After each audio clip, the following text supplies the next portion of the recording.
Alhamdulillah, nahmaduhu wa nasta'inuhu wa nastaghfiruh, wa na'udhu billah min shururi anfusina wa min sayyiati a'malina.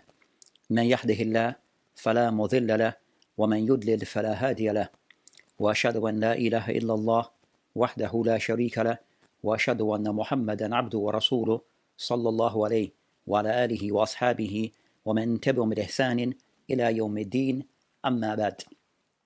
So today, inshallah ta'ala, we'll continue our lesson in the science of ilm al-mustalah, ilm al-hadith or usul al-hadith. And in the last lesson that we had, that the author rahimahullah ibn Mulaqin, that he started to discuss the different anwa of hadith. So as he mentioned, there's over 80 odd anwa, different types of hadith. Then he starts to discuss one by one. And in the last lesson that we started by the author rahimahullah, that he started with al-musnad. So he mentioned of those anwa, different types of hadith in the al-hadith, that they use the term musnad, and we explained concerning what is musnad, which is musnad, as he defined here concerning huwa ma itasal sanaduhu ila nabi alayhi salam. So he defined al-musnad as to that which have a complete chain going back to the Messenger of Allah subhanahu wa ta'ala. So with this, the ulama mentioned that will musnad, or the term musnad, that it involves two condition, that one, that the hadith is muttasil, it have a continuous chain without any breakage, and also the hadith, it ends and it finished with the Prophet ﷺ. So that's concerning musnad. So the word musnad also would be a muttasil, al-marfu' muttasil. So the hadith ending with the Prophet ﷺ, and also second, that as for the chain, also the chain is muttasil, all the narrators heard from the person before. So the word musnad, that the ulama mentioned also that it combines of two things: a description of the sanad and matan. By way of the sanad, the word musnad would meaning would take on the meaning that one, the isnad is muttasil, complete, and second, that this hadith, it ends with the message of Allah subhanahu wa ta'ala. So it shows that it is marfu', ending with the Prophet ﷺ and none other else. Then he discussed concerning muttasil. So muttasil, as we mentioned, that is a description regarding concerning the isnad. So regarding muttasil, it's a description of the isnad, and also sometimes they so that's concerning that he mentioned here regarding concerning muttasil. So as he mentioned concerning huwa ma ittasal sanaduhu marfuhan kana aw mawqufan wa yusamma mawsulan aidan. So also concerning that muttasil, as he mentioned here, that at times it's also referred to as muttasil, and it means that ma ittasal isnaduhu, where he meant, or what it is described or defined as a complete hadith, that it has a complete chain, either ending with the Prophet ﷺ or mawquf or others, a sahabi. So muttasil is the prime concentration regarding, or the main study regarding muttasil is looking at the hadith by way of the isnad, to see whether hadith it is complete or not. So that's concerning the study of the isnad. Then he mentioned al-marfu'. Then we mentioned marfu', where he described concerning marfu' that huwa ma yudif ila nabi salam khasa. So he mentioned concerning marfu' is those narration that directly goes back to the Prophet salam. Where it is muttasil, where it has a complete chain, or ghayru, or other than this, meaning that its chain is not complete. So whether there's a breakage in the isnad, or it has a complete chain, the fact that it ends with the Prophet ﷺ, then it is said to be marfu'. So marfu' is a description of the matan. Marfu' is a description of the matan, where this particular hadith, the text of the hadith, it ends with the Prophet ﷺ by way of his speech, by way of his action, or by way of his description, or by way of things that he approved of. Then we mentioned that with marfu', that either at times marfu' it falls into two categories, which either would be marfu' that either concerning marfu', which is sarih, that goes back directly to the Prophet ﷺ, or which is hukmin, which concerns that that it is something that is being mentioned by a sahabi about the Prophet ﷺ, and it's not being directly sourced with him alayhi salam, or being referred back to him directly alayhi salam. So by this they mentioned this hukmi, where we said the ulama mentioned that is either a sahabi speaking of something either in the time of the Prophet ﷺ, or so it is understood that this matter only He ﷺ would give such command. Or they mention that Murfoo hukmi, and those ones are Sharia. Then you have those one which is Murfoo hukmi, where that it is them mentioning something which is outside the realm of what is said to be ijtihad, where they would not be speaking or commenting about this matter except they have some form of prior knowledge about this. But they didn't directly mention it upon the Prophet ﷺ, and this would include matters regarding, for instance, matters concerning Ashratu Sa, sign of the hour, or matters regarding Sifatul Jannah or Nar. So when they speak about things of the unseen, then it was mentioned that this would be something which is said to be Marfu Hukman, which is indirectly referred back to the Prophet ﷺ. So that's concerning those matters that they mentioned regarding Marfu. So I mentioned that all these are just description of either the sanad or the matan. And as for the hukum that is not taken by saying Marfu, it doesn't necessitate that hadith is sahih or other than this. But it's just gonna say, but is to bring the person awareness that the hadith, it ends with the Prophet Islam, so it's referred to as Marfu. So a description of the matan, Marfu, a description of the matan, not a final hukum on the hadith. So today, inshallah ta'ala, we'll continue discussion as mentioned by Ibn Mulakin rahimahullah in his book here, At-Timithi fi Ulum al-Hadith, and then he mentioned concerning what follows, he mentioned al-mawquf. So the next thing that he mentioned, that he discussed, is al-mawquf. Wal-mawquf huwa, he mentioned marwi'u عن الصحابة قولا أو فعلا أو نحو متصلا كان أو منقطع. So Ibn al-Lakin rahimahullah, that he mentioned or described this terminology mawquf, as he mentioned, huwa marwi' عن الصحابة, that which has been narrated upon a sahaba, or so that's been narrated upon a sahaba from a speech, qawlan or fi'lan, a speech or his action, wa nahwu, or things that he approved of. Meaning as taqrir as sahaba, muttasilin kan or munqata, whether the isnad is complete or broken. So mawquf again is looking from the hadith, which consists of two parts. The hadith is made up of two parts, al-matan was sanad. So the hadith is made up of the matan, meaning the text of the hadith, and the sanad, meaning the narrators of the hadith, by way of the chain of the hadith. So mawquf is looking at the hadith by way of the matan, with whom the hadith, with whom the statements end. If the statement end is a statement of the sahaba, then that is said to be mawquf. So the hadith that ends with the sahaba is from his own statements or action, then this is said to be mawquf, as mentioned here by the author. Then also he mentioned munqata yasta'mal or yasta'mal fi ghayrihim muqayyidan, or at times it is used by other than sahaba. It is mentioned upon other than sahaba. فيقال, by saying waqafahu fulan an ata. So the matter wa nahu. So if it's mentioned by other than sahaba, then it is restricted to the person whom from the atba' tabihi may have said that statement. So that's concerning what is referred to as mawquf. So mawquf in general, when it is mentioned, it goes back to sahaba. If it is go back to other than a sahaba, a tabi'in, then they will stipulate that who that person is. Sa'id ibn Musayyib. So they will stipulate the person who have mentioned that statement. So regarding this matter, regarding al-mawquf upon a sahaba, that it falls into three types, three categories. One, a statement. So mawquf is a statement, narration going back, ending with the sahabi.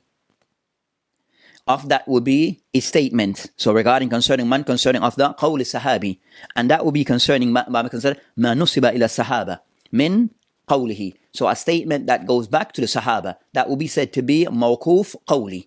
So a statement, something mentioned or said by a sahabi, that will be said to be mawquf qawli. Then when the second type of mawquf is mawquf fi'li, a statement that goes back, or a statement that goes back to a sahaba about an action that he carried out or did. And that is when it says, فعل ما نسب إلى الصحابة من فعله. So something that is transmitted upon the Sahaba regarding their action, regarding something that they or that Sahabi he did. And third, takriri. So also with matters regarding al-mawquf, it may be also a matter regarding takrir, where the Sahaba he approved of something in the sense of there's going to say ma'fuila bihadrat Sahaba, something that was done in the presence of a Sahaba, walam ya'al walam yunkirhu, and he did not show his disapproval to that thing. So that's concerning al-mawquf takriri, where something was done in the presence of a Sahabi and he did not express any disapproval of what was done. So this is said to be takriri. So that's concerning those matters regarding al-mawquf. And as we mentioned, that mawquf also sometimes is used for someone who's other than a Sahaba. But that usually be, it will stipulate who that person is outside the Sahaba.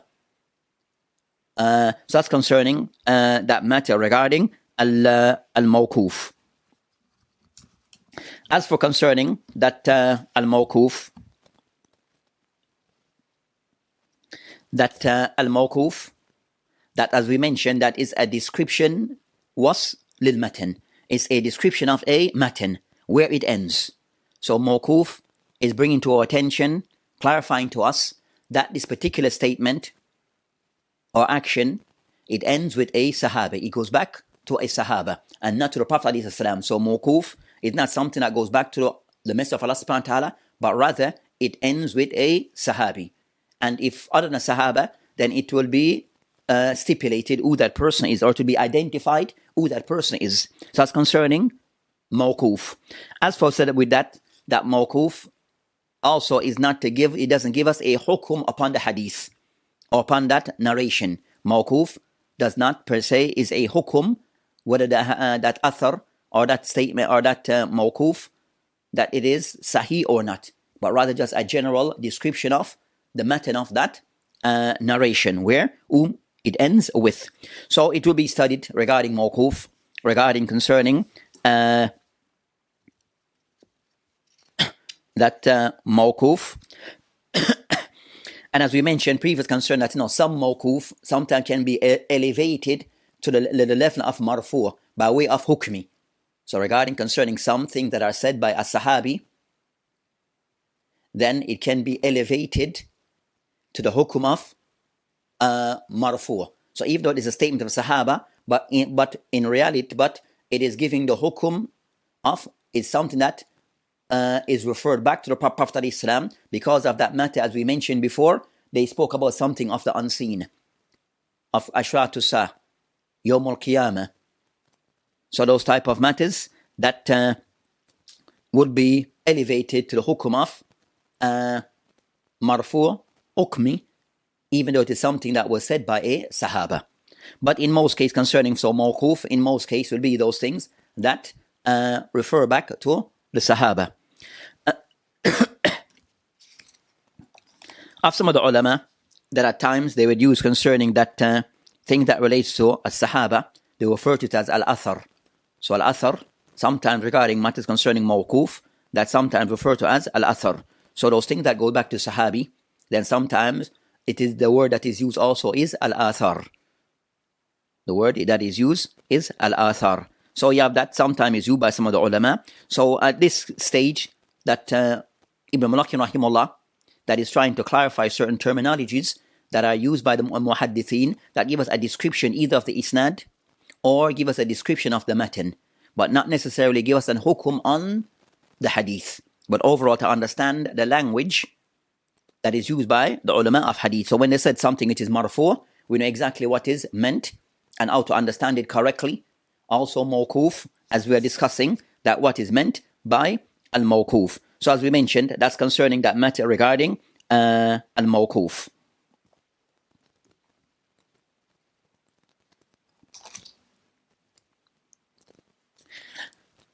Sources concerning that, the last matter regarding al-mawquf, regarding sources, books that that are referenced regarding matters concerning mawquf, regarding matters that go back to Sahaba, like sources that one can use is of those sources. we have various sources that are sometimes used regarding this matter, that we have in the fiqh of the Sahaba, understanding concerning Masail al-Fiqhiyya, that the Sahaba may give their opinion on those matters, that for a person to refer back, so that of important sources in that area would be the book like Al-Musannif Ibn Abi Shayba. Al-Musannif, the Ibn Abi Shayba, that Ibn Abi Shayba rahimahullah, that he died 235, around 235, around time of death of Ibn Abi Shayba. So it's a book called Musannif that give us the fiqh of the Sahaba. Also, Musannif Abdul Razak, and Abdul Razak rahimahullah, he died 210 al-Hijri, around 210 Hijri, that he died. So those are of important sources, primary sources in knowing the fiqh of the Sahaba. And also you have other books that also give us the understanding of the Sahaba. For example, in matters concerning tafsir. So in matters regarding tafsir, also the book concerning tafsir, as they will refer to as Tafasir al-Ma'thur. So Tafasir al-Ma'thur, that also are sources regarding knowing the aqwal of the Sahaba. And of those books of tafsir that give us the aqwal of the statement of the Sahaba regarding the tafsir of certain ayat in the book of Allah subhanahu wa ta'ala, the likes of the book of Ibn Abi Hatim al-Razi, Tafsir Ibn Abi Hatim al-Razi, Tafsir al-Quran, and also the Tafsir of Ibn Jarir al-Tabari rahimahullah. So those are of those sources. And also the books like Ibn Mundhir, also his books also give us the aqwal of the Sahaba and other books. So those are of those sources that one can refer to regarding knowing the aqwal of the Sahaba. The books also of Muhalla of Ibn Hazm. So the book, Ibn Hazm book, Al-Muhalla in fiqh, also give us aqwal of the Sahaba with isnad and the likes. Also the book of Al-Awsat, so like important books regarding fiqh of the Sahaba and of the Salaf. The book also, another book that referred to as Al-Awsat, Fi Sunan wal-Ijma' wal-Ikhtilaf, by Ibn al-Mundhir. So by Ibn Mundhir, rahimahullah, who died 318, that the books of Ibn Mundhir, rahimahullah, are very important sources regarding knowing the fiqh and the aqwal of the Sahaba on matters. And we mentioned other books, Sunan al-Kubra lil-Bayhaqi, also Sunan al-Kubra lil-Bayhaqi. So as we mentioned, that so those are some of the sources regarding knowing concerning aqwal of the Sahaba and others. Then we'll now go to the next mustalah that is mentioned here by Ibn Lakin rahimahullah. So after complete discussing concerning matters regarding al-mawquf, then now we go to al-munqati'. So al-munqati', it is referred to al-munqati'. He discussed this particular munqati' as Bab al-Thamin in his book al-Muqna'. So it is Bab al-Thamin in his book al-Muqna', and he described concerning al-maqtu' by message al-maqtu' huwa mawquf an tabi'in. Mawquf an tabi'i qawlan lahu aw fi'lan. So al-maqtu', so the term maqtu', as explained by Ibn Malaki rahimahullah, that with the ulama of hadith, it means concerning that huwa mawquf an ala tabi'i. So something that also something of a statement or narration that goes back to a tabi'i. So the statement of the tabi'i, then this is by way of their statements or their action is referred to as maqtu'. So maqtu' is those narration that ends with a sahaba. So again, concerning maqtu' is to give us also a description of where the isnad comes to an end, or to the matin. So a description of the matin where this particular matin, it goes back to a tabi'i. So it goes back to a tabi. So generally concerning maqtu', when it is used, it is understood that it is something that is either said or done by a tabi'i. So again, concerning that matter regarding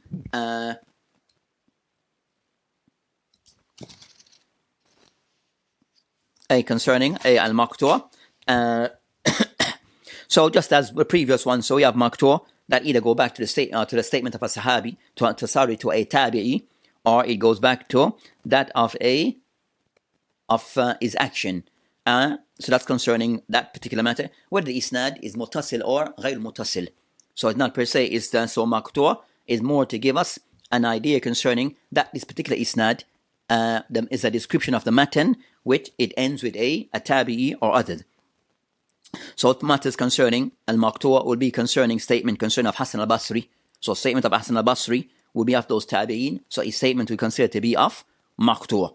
As they mentioned, Hasan al-Basri rahimahullah, he mentioned في الصلاة خلف المبتدئ قال صلوا أو صلي وعليه بدعته. صلي وعليه بدعته. So he mentioned Hasan al-Basri concerning that praying behind a mubtadi', you pray behind him, but his bid'ah goes back to him. His bid'ah, it goes back to him. So you have other statement of the salaf and the action of the tabi'i that is classed as maqtu'. So as for maqtu', as mentioned, is a description of the matan. It's a description was al-matan. As for the hukum of al-maqtu', then as mentioned that maqtu' regarding concerning hukum, that maqtu' is a description of the isnad of sort of the matan. It doesn't per se give us a clear description of the authenticity of that narration. So that narration needs to be studied and giving the ruling which is appropriate to it. So that's concerning al-maqtu'. So maqtu', a description of the matan, not per se the hukum on a hadith.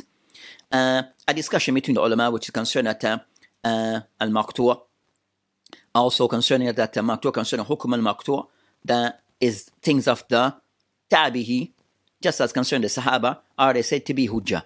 So as concerned the ulama of usul al-fiqh, they will also discuss this particular matter regarding concerning the statement of a sahaba or sahabi, or the statement of a tabihi or action of both sahaba or tabihi, is it said to be hujjah. That's a matter concerning ilm usul al-fiqh. As for ilm al-hadith, is more so to discuss concerning is the narration going back to a sahaba or a tabi'i authentic or not. As for the other matter regarding hukum, ihtijaj bi al-maqtu' wal-mawquf matter, that is the next discussion between the ulama. But in most part concerning that, regarding al-qawl of sahabi or feel of sahabi, is the hujjah or not, a khilaf between the ulama. There's a khilaf between the ulama. And as for al-maqtu' regarding that of the tabi, then also ليس حجة في مسائل الأحكام الشرعية. أقوال التابعين ليست حجة في أحكام الشرعية. Again concerning madhan, the sources regarding maqtu'. So hadith al-maqtu', regarding the sources that one can refer back to in getting narration of the tabi'in, again concerning the books that we previously mentioned. So the books that were previously mentioned, and we mentioned concerning Musannif, Ibn Abi Shayba, and also Abdul Razak, also Tafsir al-Ma'thur, Lil Ibn Abi Hatim, the Tafsir of Ibn Jarir at-Tabari, and others, also the books of Ibn Mundhir, and the likes. So those of those books, Al-Muhalla Ibn Hazm, so those of those sources that one can refer back to in knowing the aqwal of the tabi'in, as we mentioned before. So that's concerning those two, and that's again was mentioned, is a description of the matan, a description of the matan, by way of whom the matan ends with. So that's concerning that matter regarding al-maqtu', and what can be said in brief regarding that discussion. So maqtu' is used by the ulama of hadith to a particular meaning regarding the description of a matan. Then we'll go to the next no, that is discussed by the author, which he mentioned, which is al-munqata'. The next that he discussed is al-munqata', which also that he discussed here. So al-munqata' is a wasf of the isnad. So munqata' is discussing concerning the isnad. He described this, which is huwa ma lam ya'tasil isnaduhu ala ayyi wajh kan. So the author rahimahullah ibn Mulaqin, that he mentioned regarding what is to be defined as munqata', that he mentioned huwa ma lam ya'tasil isnaduhu ala ayyi wajhin kan. So it means concerning that isnad huwa ma lam is an isnad that doesn't have a complete chain from any part of it. So isnad that have a breakage at any stage of the isnad. So that's what is meant by al-munqata', as mentioned hereby. Ibn Mulakin. So munqata is that isnad that have a breakage, where some of the narrators are missing from the isnad. There's someone or there's narrators that are missing from the isnad. And this definition is given by Ibn Mulakin regarding munqata is often more in line with the definition and how used by the ulama of past, the ulama al-mutaqaddimin. So the ulama of the past, of old, the originals, that regarding concerning al-munqata, that they can somehow see it as concerning that, is that they understood it to be ما لم يتصل إسناده على أي وجه كان, that any breakage in the isnad is said to be referred to as munqati, whether in the so that's concerning how to do one of the definition of al-munqati. A second way that munqati is defined, and more so by the ulama al-mutaakhirin, most of the ulama of latter times, that they defined al-munqati by ما سقط من إثناء الإسناد راوي أو راويان فأكثر ليس على توالي. So they describe concerning that منقطع ما سقط من إسناد من ما سقط في said من ما سقط في إثناء الإسناد, meaning concerning the wasat al-isnad, in the middle of the isnad, the center of the isnad. So where there's a breakage that occurs in the middle or the center of the isnad, whether one narrator or more ala tawali, laysa ala tawali, and it is not done continuously. So one is missing, then there's one present, then there's another missing. So in that fashion. So that's what they meant by laysa ala tawali. So it's not continuous, but one is present, another is missing, another one missing, one present and another is missing. So in that format. So if example, just by way of counting. So you have Rawi Wahid, he's present at the start. Number 2 is present. Rawi, this one, number 3, is absent. The one number 4 is present. And number 5 is absent. And number 6 is there. So in that fashion, they will say that is said to be in the center of the isnad. Where it occurs, not at the front nor at the end. So it's within the middle, the center of the isnad, and number 3 and number 5, they're missing. But number 4, number 2, they're present. So I would consider to be they're not one after another. So that's concerning what the ulama al-mutaakhirin, or ulama al-mutaakhirun, that how they defined al-munqati. Rather the ones before. So the difference between both, that the definition of the ulama of old, that it is more general, and the ones of latter time, they are more specific regarding where al-inqita, where the saqt or the person missing occurs, which is for them in the center of the hadith, the middle of the hadith, wasat al-hadith.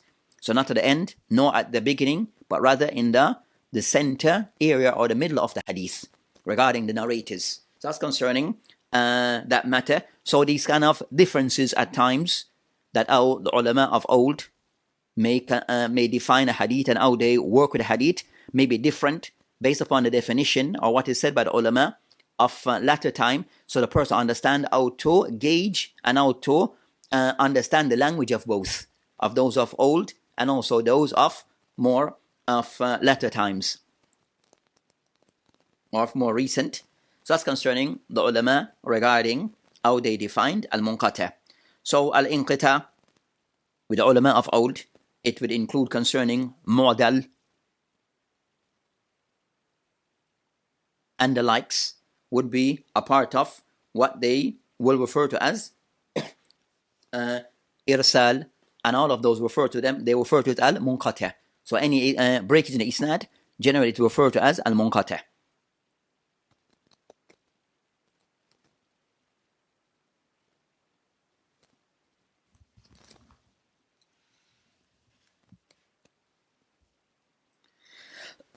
So it is clear concerning that isnad which is munqata, that because of a breakage that have occurred, then the hadith will be deemed to be da'if. Based upon this, a breakage or lack of all the narrators being present, then the hadith would be ruled to be da'if. So munqata, in most part, is the ruling on hadith or indicate that the hadith is weak.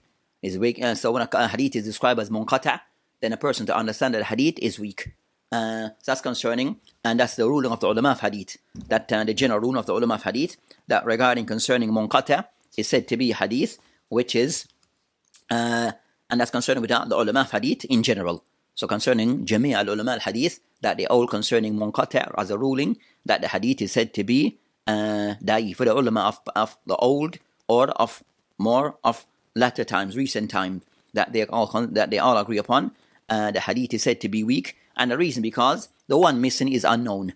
The person, those who are missing, not present in the hadith, in the isnad, that they are unknown as to who they are, whether they are credible or not. So because of the uncertainty of knowing who they are, then hadith is ruled upon as weak. So that's concerning that matter regarding hadith al-munqata.